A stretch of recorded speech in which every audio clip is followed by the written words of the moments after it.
بسم الله إن الحمد لله نحمده ونستعينه ونستغفره ونعوذ بالله من شرور أنفسنا ومن سيئات أعمالنا من يهده الله فلا مضل له ومن يضلل فلا هادي له وأشهد أن لا إله إلا الله وحده لا شريك له وأشهد أن محمدا عبده ورسوله يا أيها الذين آمنوا اتقوا الله حق تقاته ولا تموتن إلا وأنتم مسلمون يا أيها الناس اتقوا ربكم الذي خلقكم من نفس واحدة وخلق منها زوجها وبث منهما رجالا كثيرا ونساء واتقوا الله الذي تساءلون به والأرحام إن الله كان عليكم رقيبا يا أيها الذين آمنوا اتقوا الله وقولوا قولا سديدا يصلح لكم أعمالكم ويغفر لكم ذنوبكم ومن يطع الله ورسوله فقد فاز فوزا عظيما أما بعد أن خير الكلام كلام الله وخير الهدي هدي محمد صلى الله عليه وسلم وإن شر الأمور محدثاتها وكل محدثة بدعة وكل بدعة ضلالة وكل ضلالة في النار أما بعد. On commence aujourd'hui le cours numéro 134 dans l'explication du tafsir Surat al-Baqarah et on est arrivé aujourd'hui à l'explication du verset 221 et le verset 222. Et donc on va lire ces deux versets-là pour commencer. Le cheikh il a donc expliqué aujourd'hui ces deux versets. Bismillahir Rahmanir Rahim. ولا تنكحوا المشركات حتى يؤمن ولا أمة مؤمنة خير من مشركة ولو أعجبتكم ولا تنكحوا المشركين حتى يؤمنوا ولا عبد مؤمن خير من مشرك ولو أعجبكم أولئك يدعون إلى النار والله يدعو إلى الجنة والمغفرة بإذنه ويبين آياته للناس لعلهم يتذكرون ويسألونك عن المحيض قل هو أذى فاعتزلوا النساء في المحيض ولا تقربوهن حتى يطهرن فإذا تطهرن فأتوهن من حيث أمركم الله إن الله يحب التوابين ويحب المتطهرين. Donc on va lire la traduction maintenant de ces deux versets. Allah subhanahu wa ta'ala il dit ce qui signifie: et n'épousez pas des femmes mushrikat, des femmes qui font le shirk, tant qu'elles n'auront pas la foi. Et certes, une esclave croyante vaut mieux qu'une mushrika, qu'une femme qui fait le shirk, même si elle vous enchante, c'est-à-dire même si elle vous plaît. Et ne donnez pas d'épouse aux mushrikines, aux hommes qui font le shirk, tant qu'ils n'auront pas la foi, c'est-à-dire qu'ils n'auront pas cru au tawhid. Et certes, un esclave qui est croyant vaut mieux qu'un mushrik, même s'il vous enchante, c'est-à-dire même s'il vous plaît, car ceux-là, c'est-à-dire les mushrikines, invitent à l'enfer, tandis que Allah invite par sa grâce au paradis et au pardon. Et il expose aux gens ces enseignements afin qu'ils se souviennent. Et le verset suivant: et il t'interroge sur les menstruations des femmes. Dis, c'est un mal, éloignez-vous-en donc pendant les menstrues, éloignez-vous donc des femmes pendant les menstrues, et ne les approchez que quand elles sont pures. Quand elles se sont purifiées, alors cohabitez avec elles, suivant les prescriptions d'Allah, car Allah aime ceux qui se repentent et il aime ceux qui se purifient. Donc on va expliquer ces versets. Le cheikh il dit: Alhamdulillah Rabbil Alamin wa sallallahu wa sallam ala abdihi wa rasulihi nabiyina Muhammad wa ala alihi wa sahbihi ajma'in amma ba'd wa man ihtada bihudahu wa tamassaka bi sunnatihi ila yawmiddin amma ba'd. قوله تعالى ولا تنكحوا المشركات حتى يؤمن، هذا فيه نهي من الله سبحانه وتعالى لعباده المؤمنين عن تزوج الكافرات المشركات والكافرات، وذلك لاختلاف الدين بينهما، لأن الله سبحانه وتعالى قطع الصلة بين المؤمنين والكفار إلا في الأشياء التي لا تتعلق بأمور الدين كالمعاملات المباحة في التجارة وغيرها. أما المحبة بين المؤمن والكافر والموالاة بين المؤمن والكافر فإنها لا تجوز، بل تجب عداوة الكفار لأنهم أعداء الله ورسوله. ومن ذلك أنه لا يجوز للمسلم أن يتزوج كافرة لأنها مخالفة له في الدين ولأنها تؤثر على أولاده لأنها تربي أولاده فتؤثر عليهم بالكفر والشرك وكما قال صلى الله عليه وسلم كل مولود يولد على الفطرة فأبواه يهودانه أو ينصرانه. Donc le cheikh il dit que Allah subhanahu wa ta'ala il mentionne, après avoir mentionné que la louange appartient à Allah et que la bénédiction et la paix est sur le messager, son serviteur Mohammed sallallahu alayhi wa sallam, et sur sa famille et ses compagnons et tous ceux qui ont suivi sa guidance et qui se sont accrochés à sa sunna jusqu'au jour de la résurrection.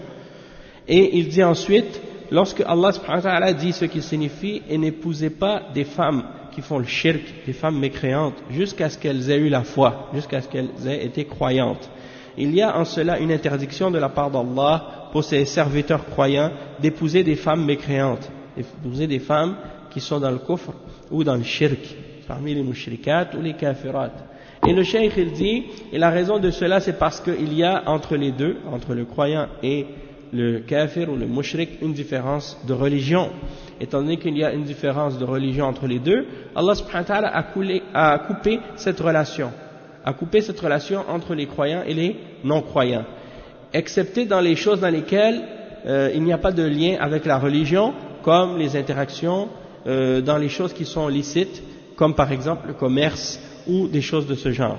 En ce qui concerne l'amour entre le croyant et le mécréant et l'alliance ou le fait de s'aimer, eh bien ça c'est des choses qui ne doivent pas être présentes et on ne doit pas aimer le kafir ou le mushrik.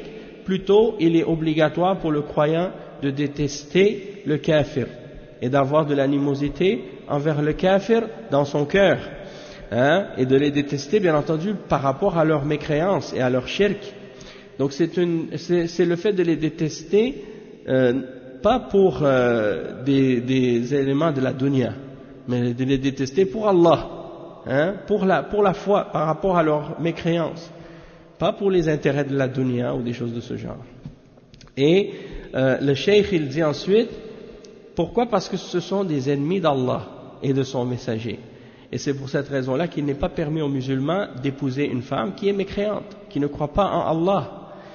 Et pourquoi? Parce qu'elle contredit le musulman dans la religion.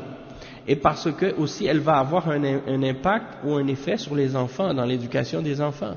Parce qu'elle risque d'éduquer ces enfants-là dans le shirk et dans le kufr. Donc ça c'est une chose que le musulman il doit prendre en considération. Parce que des fois il y a des musulmans, comme on dit à notre époque, peut-être ils disaient ça aussi avant, je ne sais pas, ils disent qu'ils tombent amoureux, ils tombent amoureux d'une femme, ou la femme elle tombe amoureuse d'un homme, sauf que elle tombe amoureuse d'un homme qui est kafir, et lui il tombe amoureux d'une femme qui est kafira. Alors qu'est-ce qui arrive dans ce cas-là? Le problème dans la religion, le problème de la différence de religion, c'est grave.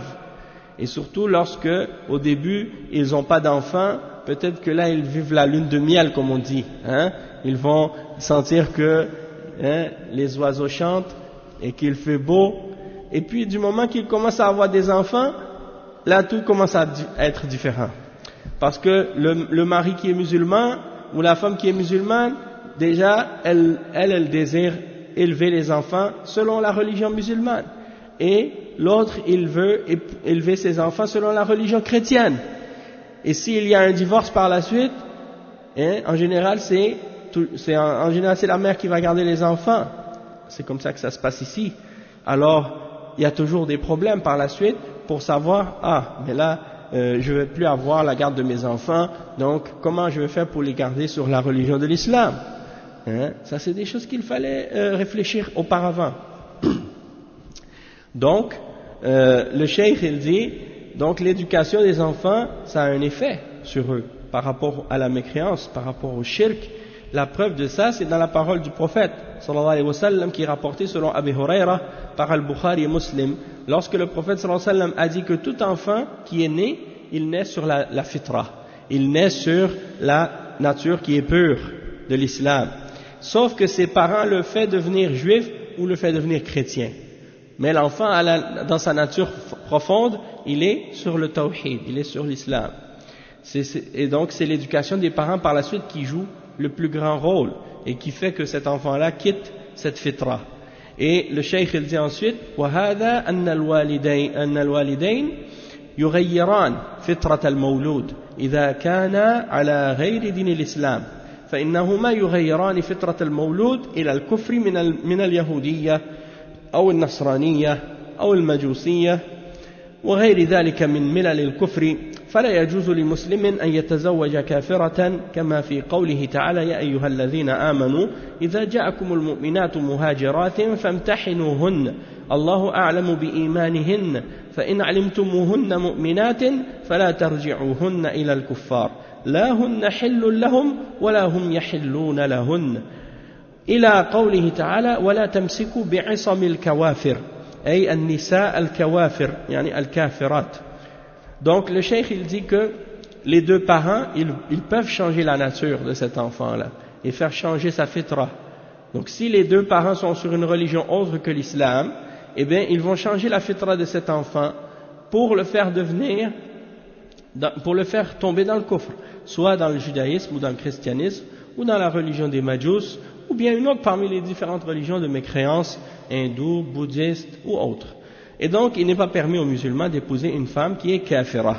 Et il dit la preuve de ça aussi dans le verset 10. Et il a cité le verset 10 dans Surat Al-Mumtahana, dans lequel Allah subhanahu wa ta'ala, il dit « Ô vous qui avez cru, quand les croyantes viennent à vous en émigré, en muhajirat, c'est-à-dire elles ont quitté les terres des mushrikines pour venir vivre avec les musulmans, elles ont quitté leur pays où il y avait de la mécréance et du shirk, et elles sont venues vivre avec les musulmans, avec le prophète sallallahu alayhi wa sallam. Donc Allah subhanahu wa ta'ala il dit oh vous qui avez cru, quand il y a des croyantes, des femmes qui viennent faire la hijra pour vivre avec les musulmans, éprouvez-les, vérifiez leur foi, testez-les, éprouvez-les dans leur foi pour voir si c'est réellement des croyantes. Allah connaît mieux leur foi. Si vous constatez qu'elles sont réellement des croyantes, ne les renvoyez pas aux kuffars, ne les renvoyez pas aux mécréants. Elles ne sont pas licites en tant qu'épouses pour eux, et eux ne sont pas non plus licites en tant qu'époux pour elles. C'est-à-dire les mécréants ne sont pas licites pour marier des musulmanes, et les musulmans ne sont pas licites pour marier des femmes mécréantes. Donc si elles sont des croyantes, elles ne sont pas licites en tant qu'épouses pour eux, et eux ne sont pas licites pour elles.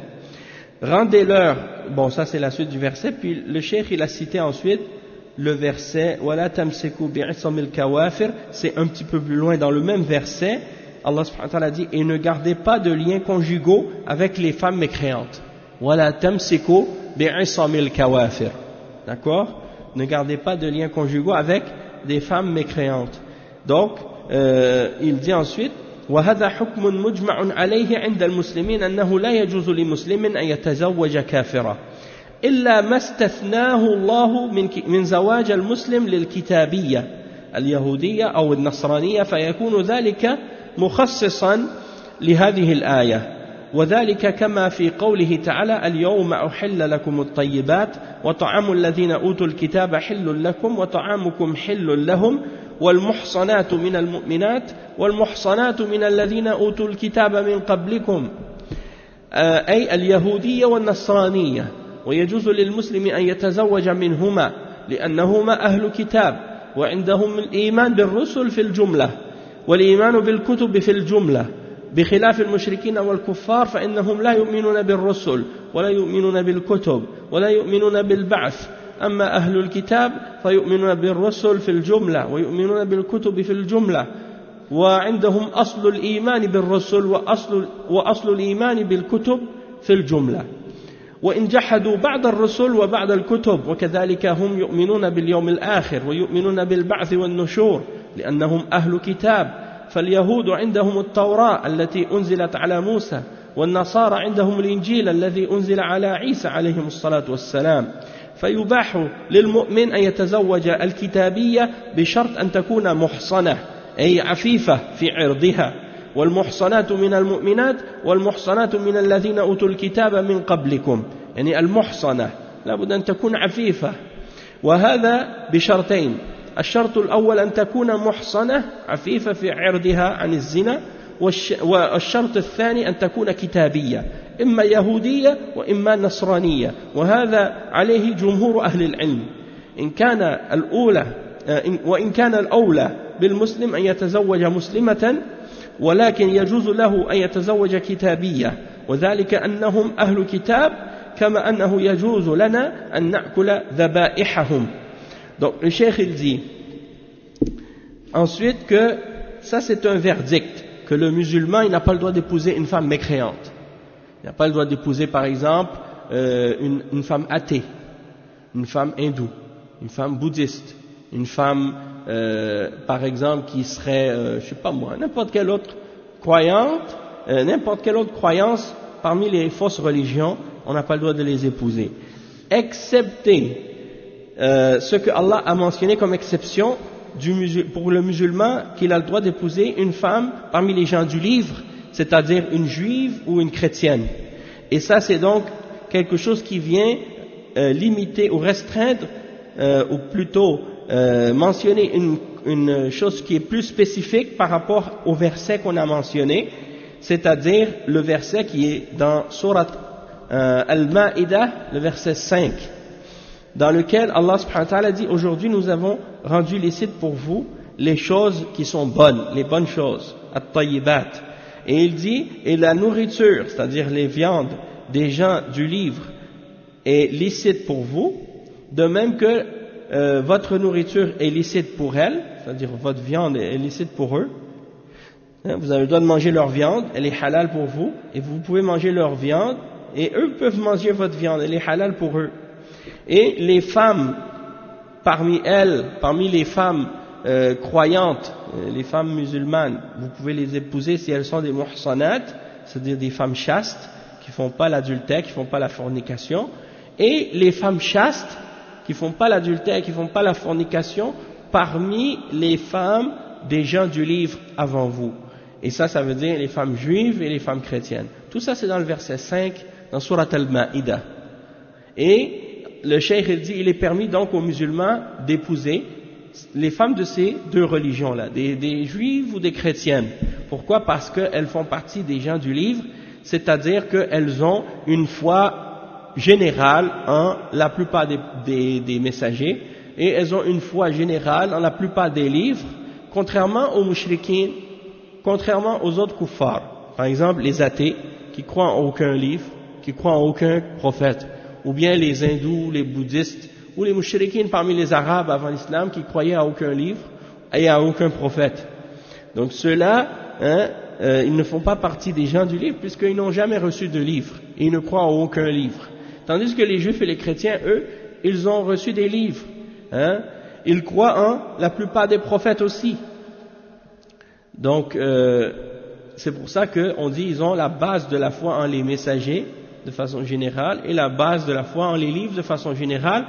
Et il dit, même s'ils rejettent la foi en certains prophètes, et le fait qu'on dise d'eux qu'ils sont des gens du livre, ça ne veut pas dire qu'ils sont des croyants, ça ne veut pas dire qu'ils sont des croyants, ce sont des kuffars, ce sont des mushrikines aussi, malgré que ce sont des kuffars, malgré que ce sont des mushrikines, ils sont plus proches des musulmans que les autres mushrikines et les autres kuffars. C'est pour ça qu'on les appelle des gens du livre. Et en plus, le cheikh il dit, et en plus de ça, il croit au jour dernier. Il croit au jour dernier qu'il y a une résurrection, qu'il y a un rassemblement après la mort.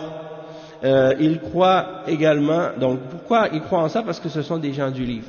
Donc les juifs, ils ont à la base la Torah, qui a été révélée à Moïse, et les chrétiens, ils ont à la base l'Injil, qui est révélé sur Isa, alayhi salam, même si ce sont des livres qui, chez eux, ont été déformés ou falsifiés, ça n'empêche que, à la base, c'était ça leur messager, c'est ça leur livre. Naam. Donc le cheikh, il dit, il est permis pour le croyant d'épouser donc une femme kitabiyya, une femme qui fait partie des gens du livre, juive ou chrétienne, à condition que cette femme soit muhsana. En arabe, on dit muhsana.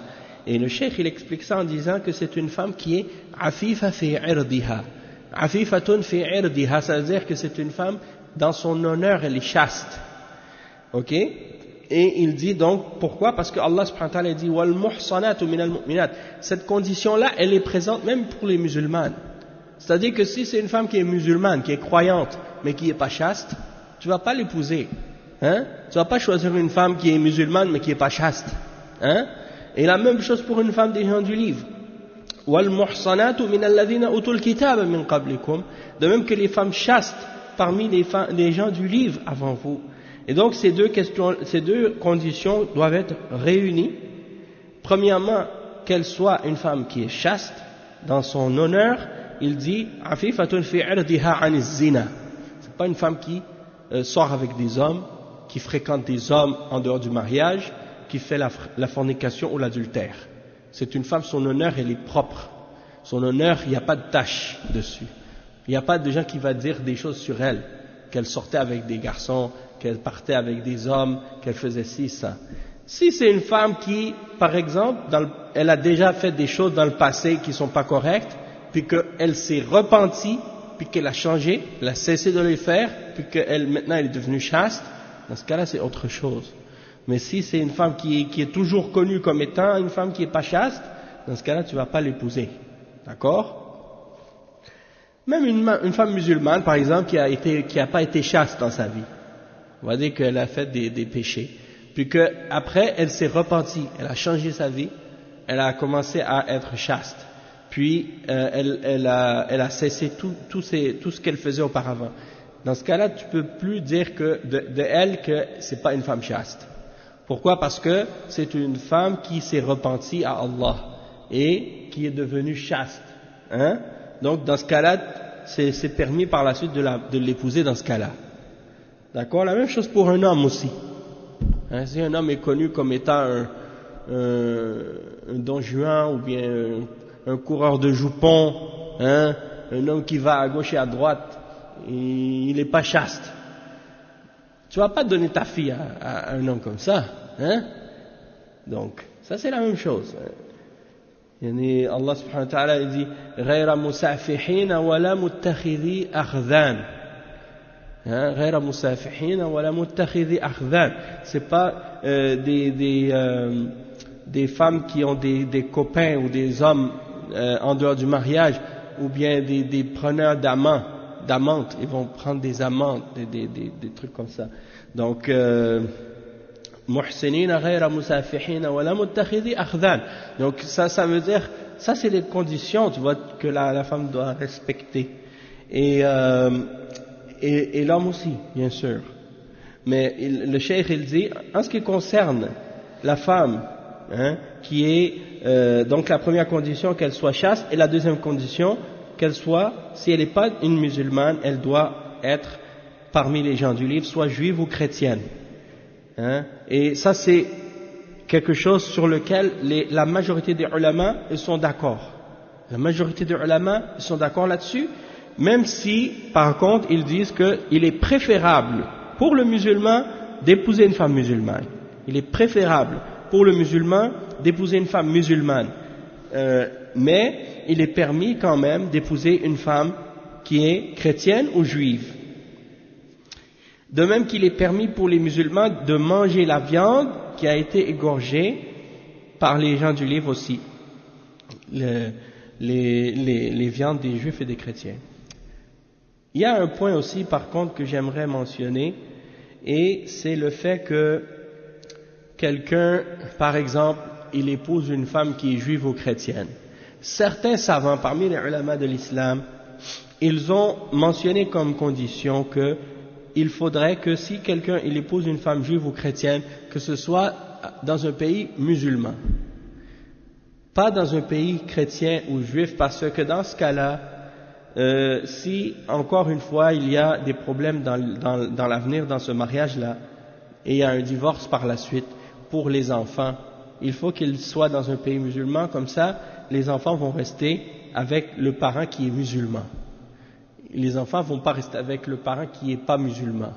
Si tu vas vivre dans un pays qui est pas musulman et que tu épouses une femme chrétienne ou juive et que tu as des enfants avec elle, c'est sûr que elle va garder les enfants après si jamais il y a un divorce. Alors, ça va être compliqué pour toi par la suite, pour tes enfants, parce qu'elle, elle va les appeler à l'enfer. Hein? Donc c'est très important de faire attention à ça. Et le cheikh il dit aussi وَطَعَامُ الَّذِينَ أُوتُوا الْكِتَابَ حِلٌّ لَكُمْ أي ذبائحهم لأنهم يذبحون على الطريقة الشرعية فتباح لنا ذبائحهم لأنهم أهل كتاب فيذبحون على الطريقة الشرعية وتكون هذه الآية هي قوله والمحصنات من المؤمنات والمحصنات من الذين أوتوا الكتاب من قبلكم يعني مخصصة لقوله تعالى ولا تنكحوا المشركات حتى يؤمن.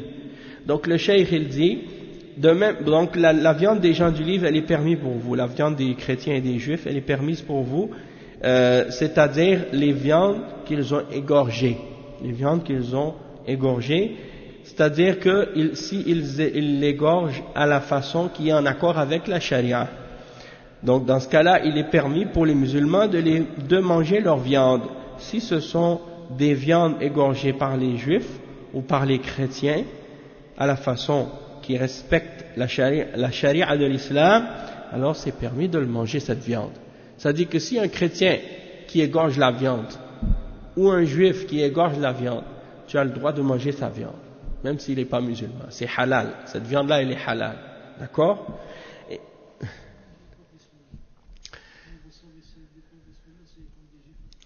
Il y a une divergence chez les ulama, il y en a qui disent, s'ils disent Bismillah, ça c'est sûr que c'est halal, mais s'ils disent pas Bismillah, il y en a des ulama qui considèrent que c'est pas une condition pour que tu puisses manger la viande des gens du livre, qu'ils disent Bismillah.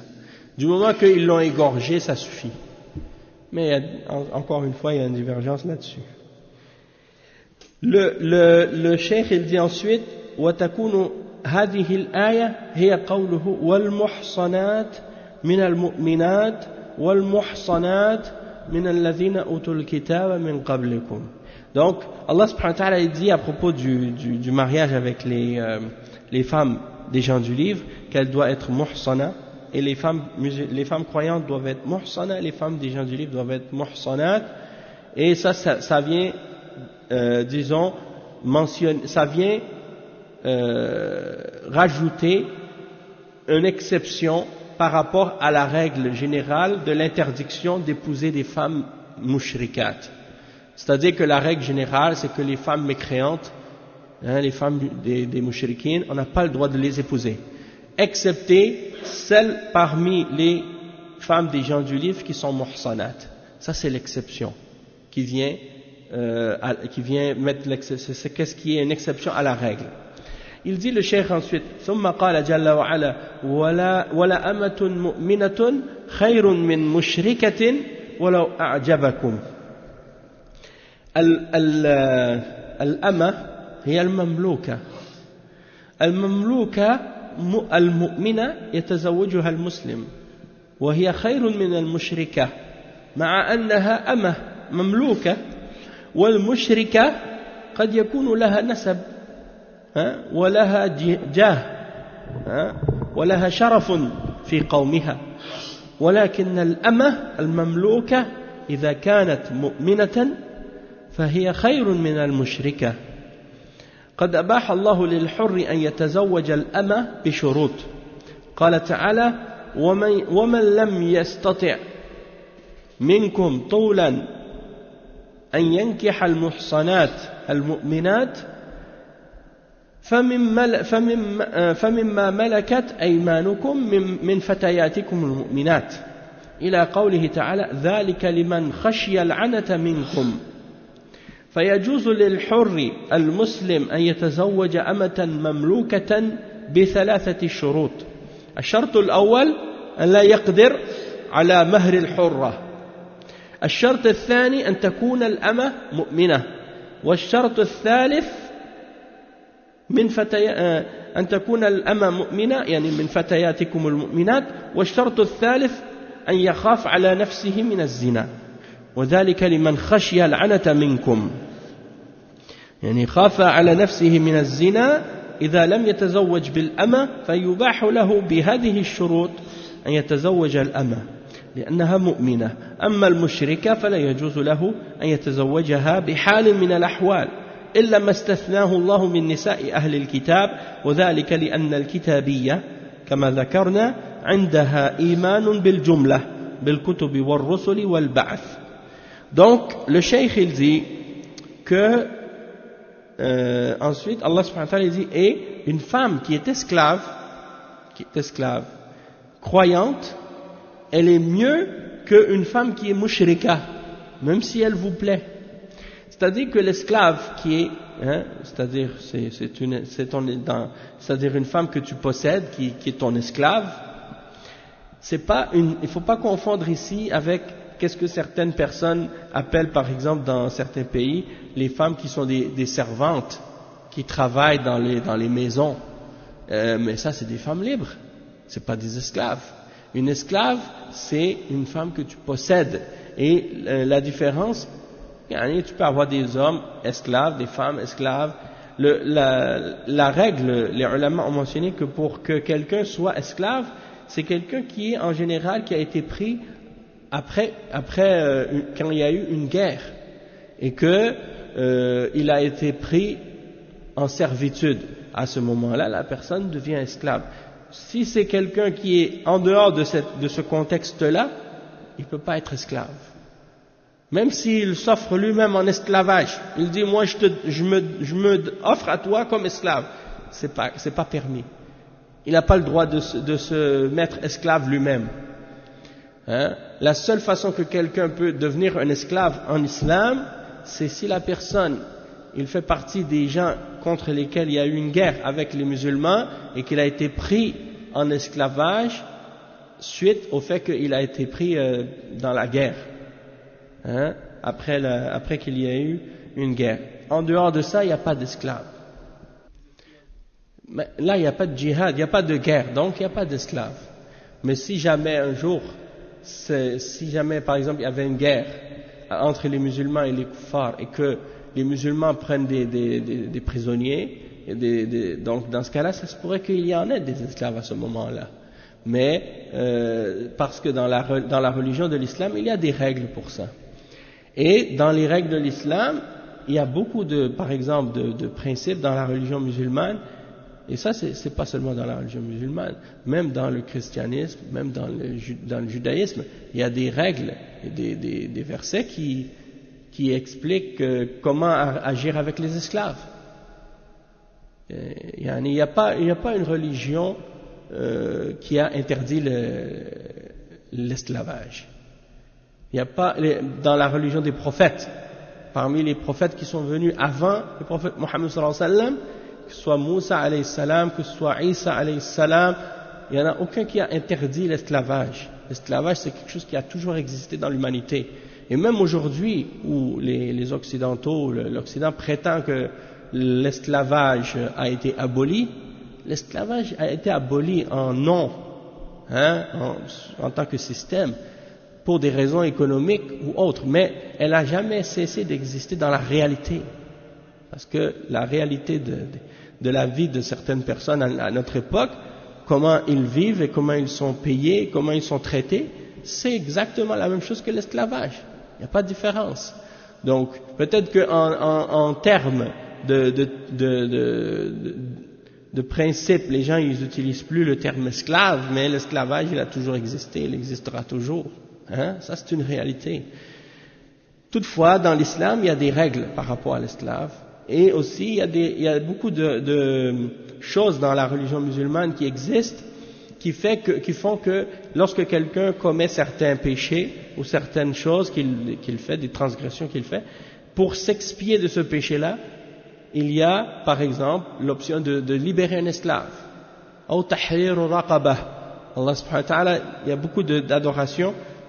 Il mentionne le mérite de celui qui a fait tel péché, comme expiation, il doit libérer un esclave, par exemple. ou bien la récompense de libérer un esclave par pure par bonne action, pour faire une bonne action, dans le but de recevoir d'Allah la récompense. Et ça, c'est des choses que les sahaba ils faisaient, même le prophète sallallahu alayhi wa sallam et les sahaba, qu'est-ce qu'ils faisaient? Ils achetaient les esclaves musulmans pour les libérer. Ils allaient voir les mouchriquines, ils leur donnaient le prix de leur liberté, puis ils les amenaient avec eux et les libéraient. Fi sabilillah, pour Allah, pour le visage d'Allah. Donc, dans l'islam, il y a les notions d'encourager à libérer des esclaves. Allah subhanahu wa ta'ala, il dit dans surat Al-Balad, il dit fakku raqaba, fakku raqaba. Fakku raqaba, ça veut dire libérer un esclave. Tu libères un joug. Libérer un joug, ça veut dire libérer un esclave. أو إطعام في يوم ذي مسغبة يتيما ذا مقربة أو مسكينا ذا متربة. Tout ça, c'est des actes de piété que quelqu'un peut faire, et qui sont encouragés par l'islam. De même que le prophète sallallahu alayhi wa sallam, il a enseigné aux musulmans de traiter l'esclave comme il traite le reste des gens, c'est-à-dire de pas les traiter d'une manière qui est dénigrante ou de les rabaisser, mais de les traiter et de les nourrir par qu'est-ce que tu te nourris toi-même, de les vêtir par qu'est-ce que tu te vêtis toi-même, de ne pas leur faire porter une charge qui est trop lourde pour eux, et que s'ils doivent porter quelque chose de lourd, de les aider à le faire. Ça, c'est des paroles que le prophète sallallahu alayhi wa sallam a mentionnées dans les hadiths. Donc, les règles de la religion musulmane, c'est des règles de miséricorde, même envers les esclaves. Toutefois, si je vous montre les règles, les versets dans la Bible à propos de l'esclavage, que les gens ils connaissent pas, mais c'est des choses qui sont des réalités. Et juste comme ça, vous lire certaines choses comme ça, ça va vous faire voir. J'aime ça faire ça parce que c'est rare que les gens ils ont l'occasion d'entendre ces choses-là, puis quand ils les entendent après, ils réalisent. Parce que les chrétiens, ils aiment ça attaquer les musulmans, et les juifs aussi. Ils aiment ça piquer les musulmans sur des points comme ça. Vous dites, mais vous les musulmans, vous avez l'esclavage et tout. Quoi, l'esclavage, ça existait même avant l'islam, avant la venue du prophète Mohammed, sallallahu alayhi wa sallam. Ça existait chez les chrétiens, ça existait chez les juifs. Les chrétiens, ils ont fait comment l'esclavage? Tout l'esclavage des Noirs de l'Afrique, ils les ont amenés aux États-Unis, en Haïti, et ailleurs. C'est bien après l'islam, c'est chez les chrétiens. Ça, c'est après.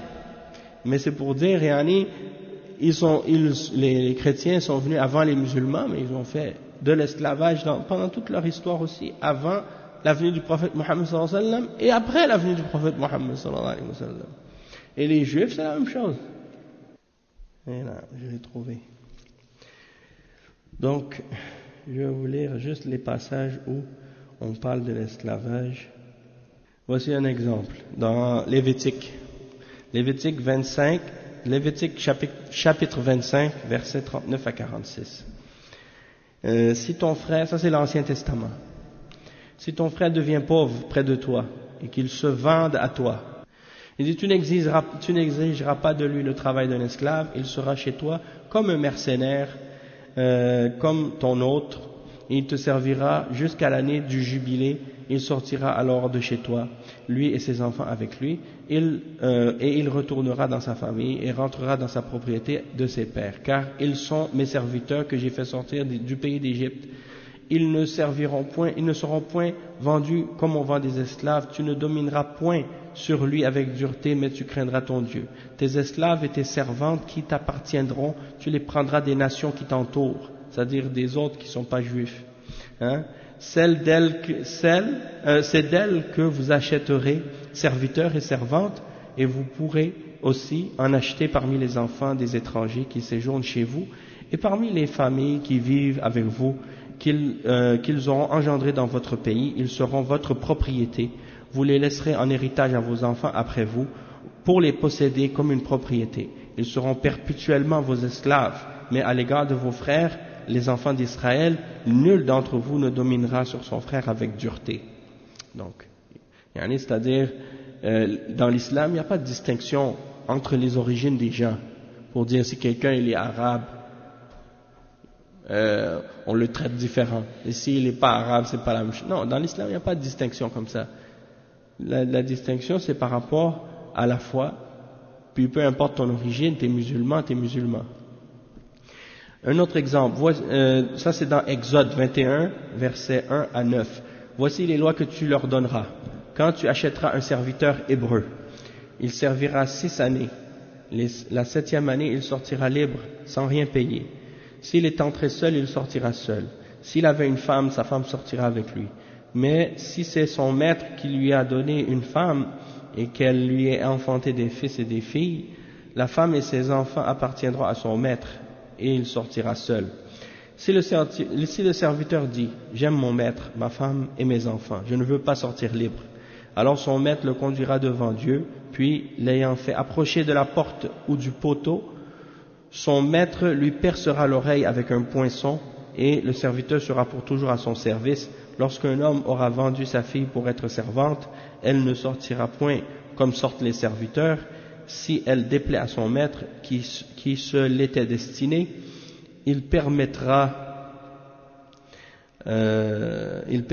qu'on la rachète, mais il ne pourra pas la vendre à des étrangers après lui avoir été infidèle. S'il la destine à son fils, il la traitera selon les droits de ses filles. Dans Deutéronome 21, 10-14, quand tu sortiras pour combattre contre tes ennemis, et que Yahvé, ton Dieu, les aura livrés entre tes mains, et que tu leur feras des prisonniers, si tu vois parmi les captifs une femme de belle figure, et que, épris d'amour pour elle, tu veuilles l'épouser, tu l'amèneras dans l'intérieur de ta maison, alors elle se rasera la tête et se coupera les ongles. Elle se dépouillera des vêtements de sa captivité, elle demeurera dans ta maison et pleurera pendant 1 mois son père et sa mère, après quoi tu iras vers elle, tu seras son mari et elle sera ta femme. Si elle cesse de te plaire, tu la laisseras aller où elle voudra, et tu ne pourras pas la vendre pour de l'argent, et tu ne la traiteras pas comme une esclave comme tu l'as eu pour femme. Dans Timothée, ça c'est dans le Nouveau Testament, c'est parmi les lettres de Paul, 1 Timothée 6, chapitre 6, de 1 à 2, il dit « Quand tous ceux qui sont sous le joug comme esclaves tiennent leur maître pour digne de tout honneur, afin que le nom de Dieu et l'enseignement de l'Église ne soient point blasphémés, quant à ceux qui ont des croyants pour maîtres, qu'ils ne les traitent pas avec dédain, parce qu'ils sont des frères, mais s'ils les servent, d'autant mieux que ce sont des croyants et des gens très aimés qui se chargent de faire le bien, voilà ce que tu dois enseigner et recommander. » Donc ça c'est des règles par rapport à l'esclavage dans la Bible, l'Ancien Testament chez les Juifs et Nouveau Testament chez les chrétiens. D'accord? Donc si par exemple un chrétien il vous parle par rapport à l'islam, il critique les choses sur l'islam, vous avez maintenant entendu des versets dans leur propre livre qui mentionnent ces choses-là aussi. Donc le cheikh il explique dans le tafsir du verset, et si une esclave croyante est meilleure qu'une mushrika, même si elle vous plaît, cette femme mushrika. Il dit donc que c'est-à-dire que la femme esclave qui est croyante, le musulman, il peut la marier et elle est mieux pour lui que la femme qui est mushrika. La femme esclave est mieux pour lui que la femme qui est mushrika, même si cette femme mushrika, elle est d'une famille noble. Elle est une royauté peut-être. Peut-être que c'était une reine ou bien une princesse dans son peuple. Mais c'est une mushrika. L'esclave est meilleur qu'elle. C'est mieux d'épouser une esclave que d'épouser cette femme. Parce que, même si dans son peuple elle était noble, mais la femme esclave, elle, si c'est une croyante, elle est meilleure que cette mushrika. Et il dit, Allah subhanahu wa ta'ala, il a permis à un homme qui est libre d'épouser une femme esclave, mais avec des conditions. Et il mentionne des versets à ce sujet-là. Le premier verset qu'il a cité, c'est le verset 25 dans Surat An-Nisa. Donc on va lire ensemble ce verset et sa signification en français. Allah subhanahu wa ta'ala dit ce qui signifie. Et quiconque parmi vous n'a pas les moyens d'épouser des femmes libres, non esclaves, croyantes, eh bien, il peut épouser une femme parmi celles de vos esclaves croyantes. Parmi celles de vos esclaves croyantes. Jusqu'à ce qu'ils disent par la suite plus loin, ceci est autorisé à celui d'entre vous qui craint de tomber dans le péché à cause de la tentation. Donc, ça c'est ce qui est permis pour le croyant. Donc, les trois conditions que le cheikh il a mentionnées pour qu'un musulman libre épouse une femme esclave. La première condition, qu'il ne soit pas capable de se permettre d'épouser une femme libre, parce qu'il n'a pas les moyens. D'accord? Deuxièmement, il faut que ce soit une esclave qui est croyante, parce que Allah subhanahu wa ta'ala dit dans le verset min fatayatikum al-mu'minat, il faut que ce soit une esclave qui est croyante. Et la condition numéro 3, an yakhafa ala nafsihi min az-zina, dhalika liman khashiya al-'anata minkum, c'est-à-dire la personne qui craint de tomber dans la fornication, dans l'adultère. Donc dans ce cas-là, c'est mieux pour lui d'épouser une femme esclave s'il n'est pas capable d'épouser une femme libre. Et c'est mieux pour lui que d'épouser une mushrika, une femme qui est dans le shirk ou une mécréante. يعني خاف على نفسه من الزنا إذا لم يتزوج بالأمة فيباح له بهذه الشروط أن يتزوج الأمة لأنها مؤمنة أما المشركة فلا يجوز له أن يتزوجها بحال من الأحوال. Donc s'il a peur pour lui-même de tomber dans la fornication, de tomber dans le péché, alors dans ce cas-là, c'est permis pour lui de marier une femme esclave lorsque ces conditions-là sont réunies. Si c'est une croyante. Mais si c'est une femme qui n'est pas croyante, qui est mushrika, c'est-à-dire qui n'est pas parmi les gens du livre, elle n'est pas juive, elle n'est pas chrétienne, elle est d'une autre croyance autre que juive et chrétienne, alors dans ce cas-là, il n'a pas le droit de l'épouser, peu importe la situation. Excepté ce que Allah a mentionné comme exception des gens du livre, des femmes des gens du livre, c'est-à-dire la femme juive ou chrétienne. Pourquoi? Parce qu'elle a quand même une foi générale en les livres et les messagers et la résurrection. Même si elle renie certains des prophètes, certains des messagers et certains des livres, mais elles ont quand même certaines notions de la croyance islamique. Et il dit فهي مهيئة لأن تدخل في الإسلام خصوصا أن المرأة تتأثر بزوجها فإذا كان زوجها مسلما سليم العقيدة فإنها تتأثر بأخلاقه وبدينه فتدخل في الإسلام ففي تزوجه بها يعني تهيئة لدخولها في الإسلام ولأمة مؤمنة خير من مشركة ولو أعجبتكم يعني ولو أعجبكم جمال المشركة أعجبكم مالها أعجبكم حسبها أو حسبها فإنه لا خير فيها فلا ينظر إلى الجوانب الأخرى إذا لم يكن عندها دين فلا ينظر إلى الجوانب الأخرى المرغبة في زواجها من جمال أو نسب أو مال.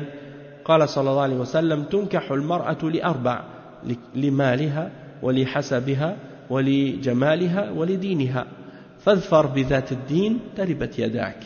Donc le cheikh il dit que la femme chrétienne ou la femme juive elle est déjà comme on dit